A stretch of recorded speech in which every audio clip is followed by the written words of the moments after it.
So hello and welcome back to a new continent. We are starting the continent of Kalimdor, and since we did Eastern Kingdoms from the top down, we're gonna do from the bottom up in Kalimdor just to change things up, which means we are starting with Tanaris. Now, Tanaris is a desert area, so I did change Beryl's outfit, make it a little more desert looking. Um, and Tanaris is a really, really, really cool zone that has so much more than I ever really realized. To start off with, we are going to go down to probably the area that is best known, well, maybe second best known in Tanaris, and that is Gadget Zone.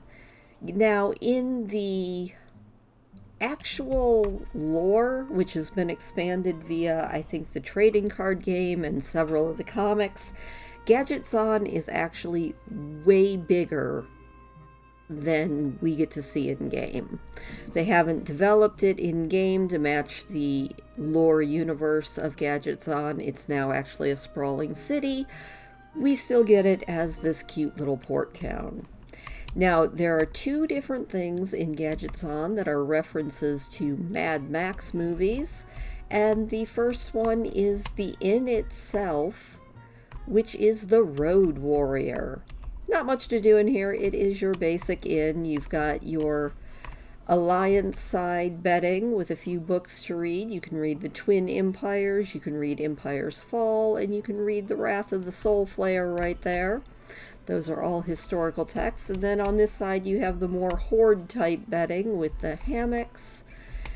And the other thing that is from the Mad Max movies is right over here. You can fight in the Thunderdome. And that's just, I think it's like 4 or 5 different like grudge cage matches. You can do that. You can get an achievement for it. It's, it is what it is. Now there's also some goblin engineering trainers that are here. If you happen to be an engineer, there's also a regular engineering trainer.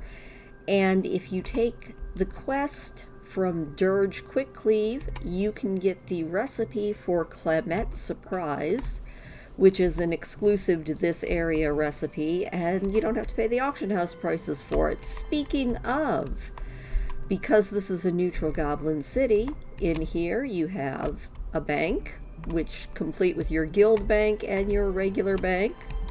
So if you need to do banking and you are nowhere near a capital city, you can do that. And also you can head downstairs to the auction house. It's always nice to know where your banks and auction houses are, especially if you didn't spend the, 5 million gold for the Brutosaur. I didn't spend that. So you can go over here. You've got both Horde and Alliance flight points because this is a neutral city like pretty much all of the Goblin cities. Now, right over here is a very fun vendor, and that is Sprinkle Noggenfogger. You can go ahead. All she sells is Noggenfogger elixirs. You can go ahead and buy them, and you never know what you're going to get. It just says drink me, so let's give it a quick drink. And this time I got slow fall from it, so you could actually just slowly fall for about 10 seconds. So we'll drink another Noggenfogger here in a few minutes. Now you have a couple of empty little houses. That one's an empty fishing hut. There is one empty actual house, and one other thing that if you happen to have a tailoring professional, you might want to know about, especially with the new changes with cosmetic appearances, and that is Haughty Modeste. She not only will teach you tailoring, but she sells the patterns for dress shoes, the Hailscan jacket, and the Hailscan pantaloons, which are just kind of like a very nice black, almost dinner suit looking. and quite nice. And now they go to your appearances tab, and you don't even have to like put them on and carry them around in your bank, which I appreciate. All right, let's drink another noggin fogger and see if anything fun happens. What did we get this time? Oh, we got slow fall again. I am so sad. I want something good. Although slow fall can be fun because we can go up here and just enjoy slow falling down, although I'm probably going to lose my slow fall. Ouch. Good thing I'm a rogue. All right. One more. Oh, there we go. There's a lot of fun. Now we have 10 minutes of our buff says you've stopped breathing, which is always exciting. So now you can run around as a skeleton for 10 minutes. And you never know what you're going to get with the Noggin Fogger Elixir, which is why it's so much fun. Alright. Let's call the kitty and go on our skeletal way on our tour of Tanaris. Now there's a fun little quest chain where you can ride on this rescue balloon, because with the cataclysm, all of this got flooded and it sort of displaced a lot of goblins, so you have to go rescue them for the Steamweedle Cartel, and that ups your standing with them. Now the Steamweedle Cartel says that they welcome everybody. Horde, Alliance, the only ones that they don't welcome are pirates. So that is what you're going to be bombing. Now a neat little thing that is right over in this corner, and sometimes there's a rare there and sometimes there's not, but it is really cool because it's one of the few gnomish houses in the game, and I keep saying the few and then I keep finding more of them, so maybe I just never looked before. But there is this spiffy little gnome house. You've got O'Reilly, the parrot, and sometimes there is a little gnome mad scientist that you have to kill over here, but this is his house. And I think it is a very cute little house. He's got his little crystal ball. I'm pretty sure he's a warlock, which explains the crystal ball and all of that. So I thought that was a just neat little thing. Also, before we leave the Gadgets On area, we do need to talk about the trails. Now, I never noticed these back when I was first playing World of Warcraft, and I saw a video on it, and then I had to come look, and lo and behold, it was actually there. So now, in case you've never followed them, you can follow the trails.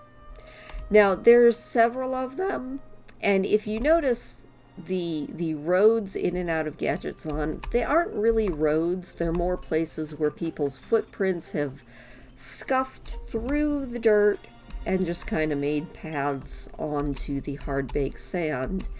And you'll also notice, if you are running, that you're leaving footprints. I don't know if you can see it, but you are. You're leaving footprints as you run along. So you can actually follow the trails. You can see them trailing off into the distance, and the most interesting trail to follow is this one right here, because you can see it was a fairly large group, and they went tracking off into the desert of Tanaris. So you follow them along for a little ways, and you come across, looks like one of their oxen or their beasts of burden, and a few pieces of equipment. And a little bit further, it looks like maybe they were attacked, because you've got several skeletons and their weapons. And you can see it looks like there was a big scuffle that went on here, just reading the tracks. And it looks like a couple of survivors headed off to the south. So we're going to follow that along. Now, I'm not sure what they did here. It kind of looks like they went back and forth, maybe dragging something. Not sure what that's about. And I don't think we'll ever know, because there's no actual quests associated with this. But you just keep on following. It looks like, you know, maybe this is where they were stopping for the night, where the scuffs are. And you keep on going, and all of a sudden, you come across another animal. So maybe it was actually the lone survivor and his pack beast. And this one definitely looks a little bit more like probably a horse that died. So then the footprints keep on going. So we're going to keep on following them. It looks like we're down to one set of footprints now. We're just going to keep on following it. Looks like maybe he stopped here for the night. Doesn't look like the safest place to stop, but you know, whatever floats your boat. Looks like he stopped here again. And we're going to keep on going, and that's an axe. You go a little bit further, that's a shield. And it looks like this is where our adventure ended up. It also kind of looks like maybe he got some sort of an injury to his skull. Let's see if we can zoom in there. Of course, that could just be the remnants of our poor adventurer's hair. And as far as I know, no one knows anything more, but the tracks tell a story.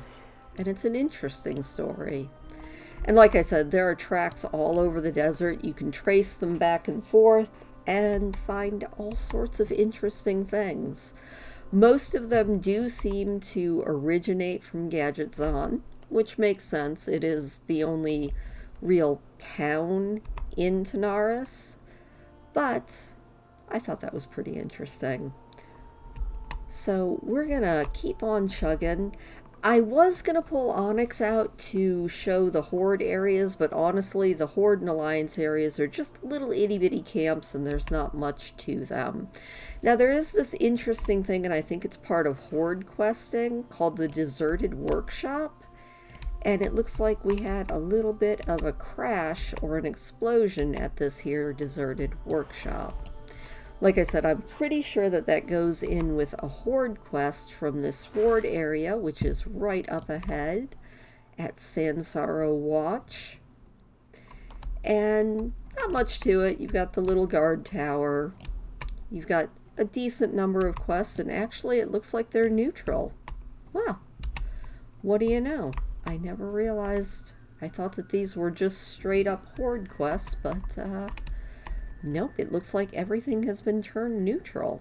So, that's good to know. That might be a new change.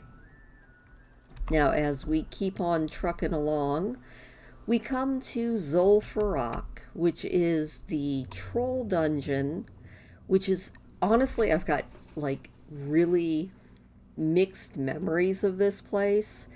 It was one of the first big dungeons that I remember running with an old guild of mine when I first started playing WoW.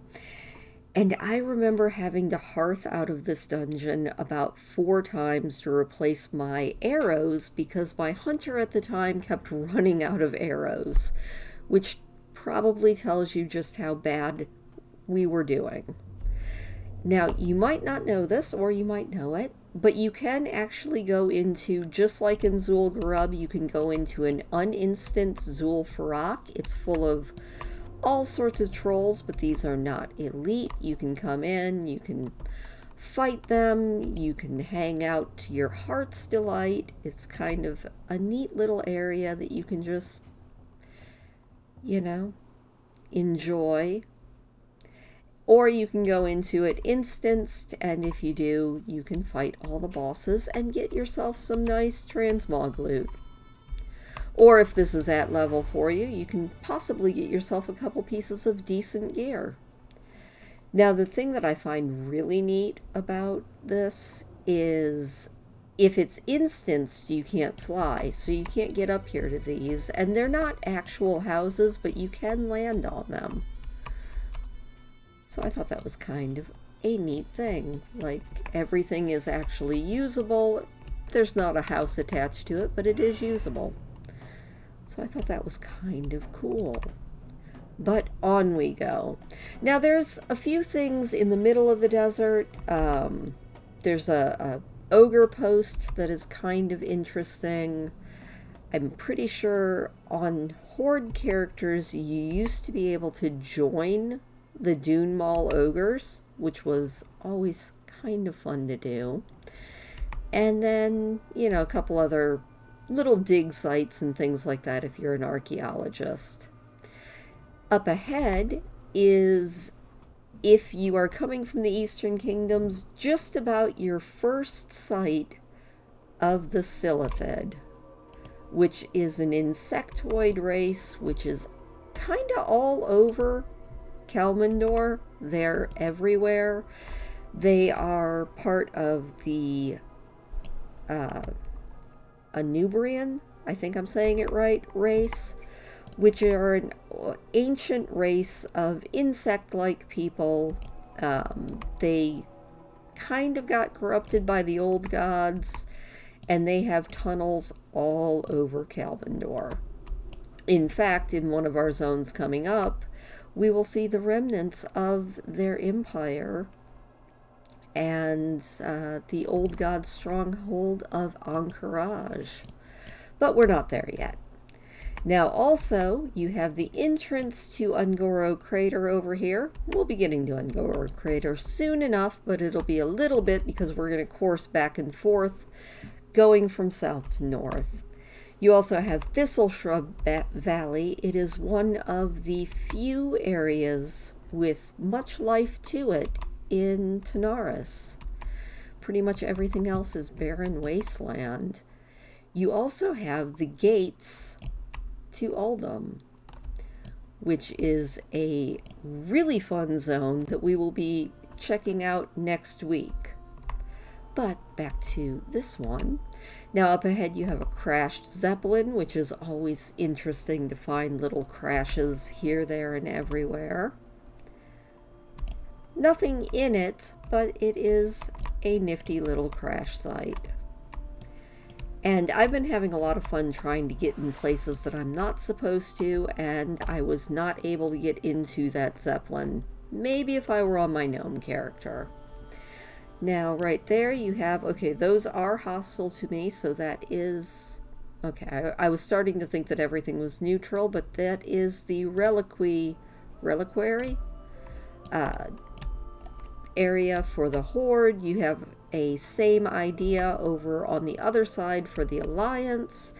And right here you have just this little interesting temple. There's a couple of quests that are involved with it, but we're not doing those right now. But it is really cool, and I spent a lot of time. If I had a demon hunter on this realm, I might try with them. But it looks like there is an area right over here that you should be able to get into. Let me know in the comments below if anybody has gotten through this area. I feel like maybe a Drakthir or a Demon Hunter might be able to get over there because I'm just not jumping far enough. But I was able to get that far. Now there also could be an invisible wall there, which is entirely possible. But you can see the machinery just chugging away over there, and it always makes me want to go and check it out. Couldn't quite do it this time, but this is just a really cool little temple area that I enjoy hanging out in. And it's even better if you're not on the quest, because if you are on the quest, you'll have to fight your way through it. If you're not on the quest, it's just a really cool big empty place that looks quite titany, which is something a little bit more rare for a, I guess, classic era spot. So that is pretty cool. Alright, on we go. As you can see, there are plenty of skeletons and ruins littered all over Tanaris. I'm fairly sure that they are all troll ruins. Like this, if you look, it is definitely troll architecture. And the Explorers League and the Reliquary are fighting over control of the ruins. Now, in the Dragon Isles, they are working together, possibly for the first time in history. But back here in the old world, they're still fighting. Now here's another Silithid hive. They're a really interesting race. Like you end up interacting with them a lot. But a little bit creepy if you're not into bugs. Definitely a little bit creepy. Now there are a couple more really big things that are coming up as we go along the coastline before we finish this all up. And the first thing, possibly the biggest and possibly the most well-known area, is the Caverns of Time. Caverns of Time is home to the Bronze Dragonflight. They maintain several timeways deep inside of the caverns, and you can go back in time and experience some of Azeroth's most infamous moments. Also, I was able to get into that building. There's nothing in it, just figured I'd let you know. But you can go down into the Caverns of Time. Now, a new thing that they did add recently, which I really appreciate, are the portals to Orgrimmar and Stormwind, because there are so many dungeons down here. In fact, this is, I think, still the area that has the most dungeons in all of World of Warcraft. And it's really nice and convenient because they are all right here in one place. Now, if you want to just hang out and enjoy yourself and pretend that you live here, if you go right behind Alexton, you can go into the Tavern of Time, and you do actually have a nice little house. Night Elf style, which is always quite a pretty style of building. Alright, down we go. I did try to glitch through the walls, was not able to glitch through any of the walls because I really think it would be so much fun to just head out into that twisting nether back there. Can't do it, but that's okay. Now down here in the Caverns of Time, you have, I think, how many of them are there? Oh, got to get a little bit closer. The cool thing about the Caverns of Time as well is you can come here and watch any of the older cinematics because they are here. But like I said, you have a lot of different dungeons and a couple of raids as well. You have the Culling of Stratholme, where you can go with Arthas and actually experience that moment. You have the Black Morass, where you can go and watch Medivh open the the Dark Portal. Very, very significant moment in World of Warcraft history.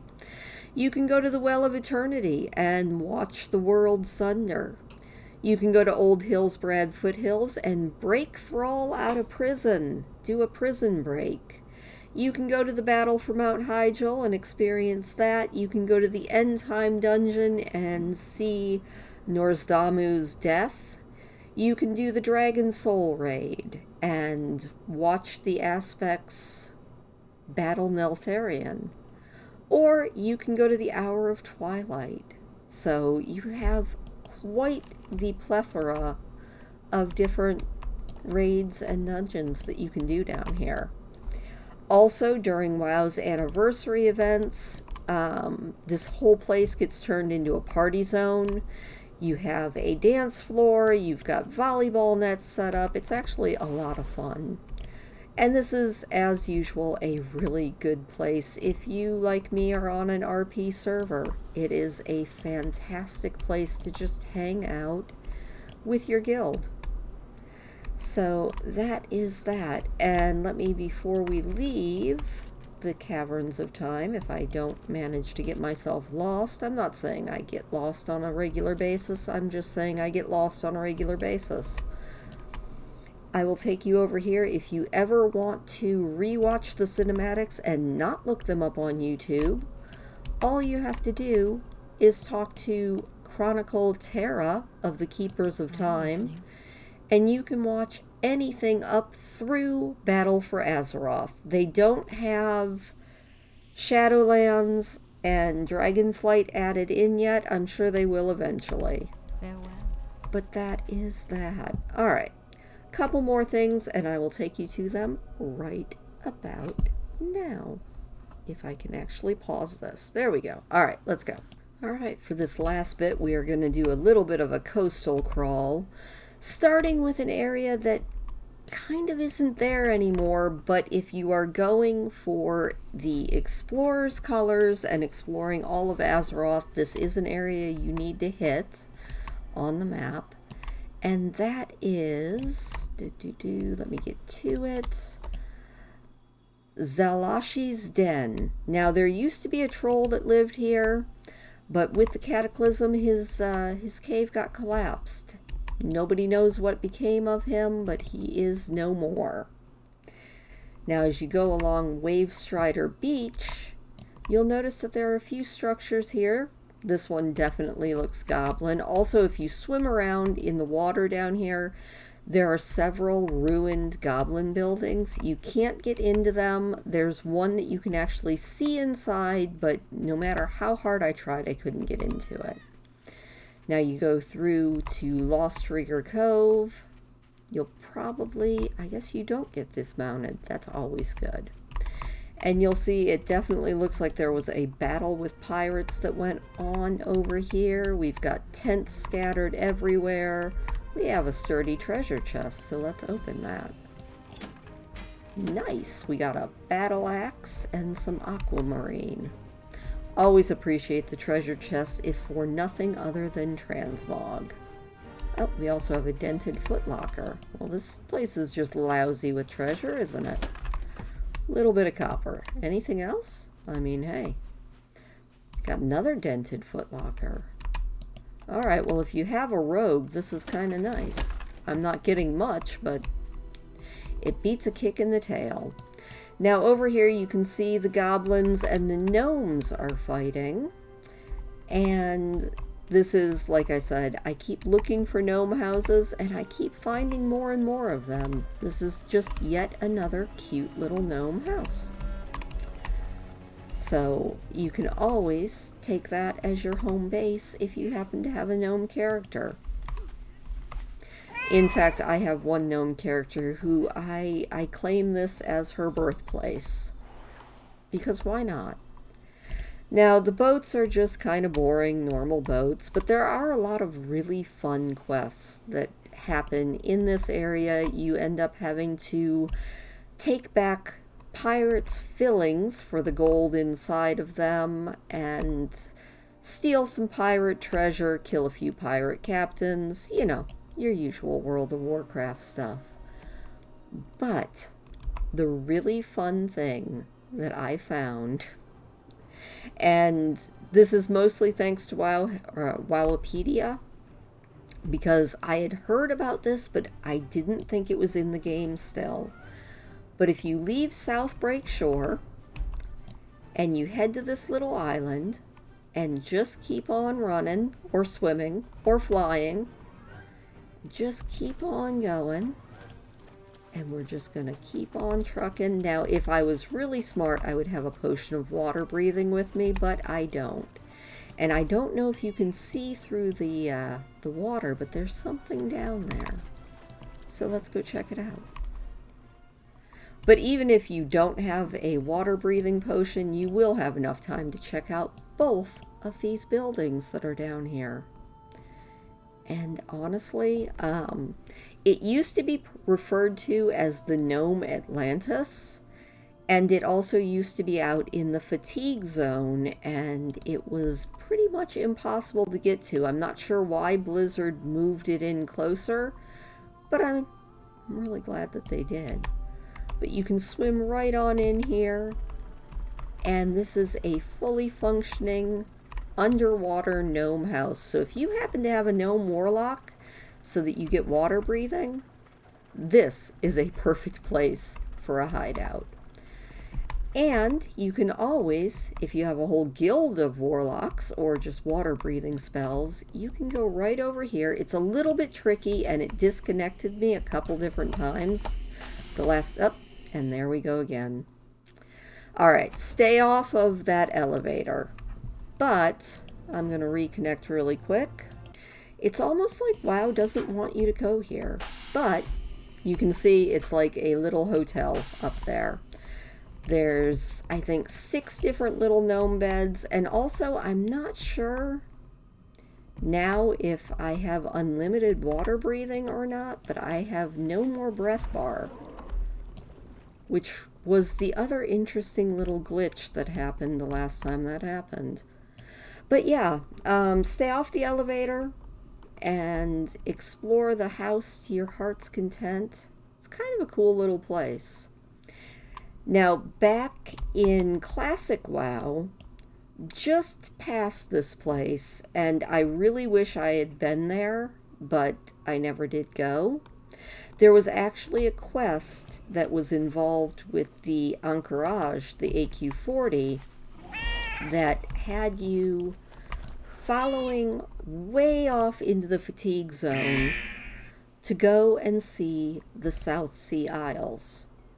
Now, everything that I've found says that they have been removed from the game, and I have been out in that fatigue zone a lot today, looking to see if I still see them. I think they actually have been completely removed, which is too bad. The South Sea Isles, they were just 2 little islands. One of them had enemies, the other one just had like goblin and gnome buildings on it.